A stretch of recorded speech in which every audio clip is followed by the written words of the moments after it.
Sebelum ni kita ada review speaker IKEA Vapor B. Kali ni IKEA ada speaker baru. Nama dia Nutbud. Harga jualannya RM129. Sekelas pandang, speaker ni dia lagi besar daripada Vapor B.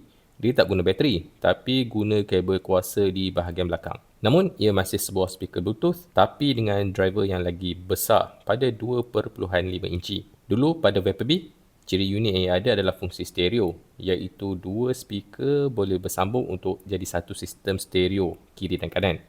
Di Nutbud, ia ada ciri yang lagi best, iaitu multi-speaker. Bukan setakat satu, ia boleh sambung lagi banyak sehingga 100 biji untuk jadi satu rangkaian speaker party. Ini cara nak set up mode multi-speaker.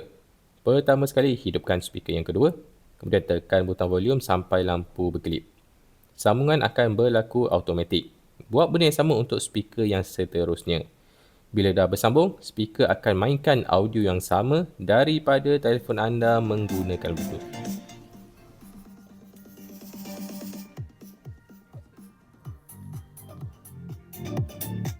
Nampak? Pada segi kualiti audio, ia memang jauh lagi baik daripada Vapor B. Bass dia memang terasa gegaran dan soundstage dia lagi luas. Kualiti binaan dia pun lagi baik. Badannya plastik yang tegap dan terasa berat. Bermakna pemacu dekat dalam badannya ni berkualiti tinggi. Tengok saja badannya yang tebal daripada sisi. Di depan ada dua butang fizikal, satu untuk Spotify tab dan satu lagi untuk kawal suara. Di belakang ada butang Bluetooth dan lubang kabel kuasa. Dia guna kuasa AC daripada soket dinding. Itu saja untuk video ni kat sini. Assalamualaikum.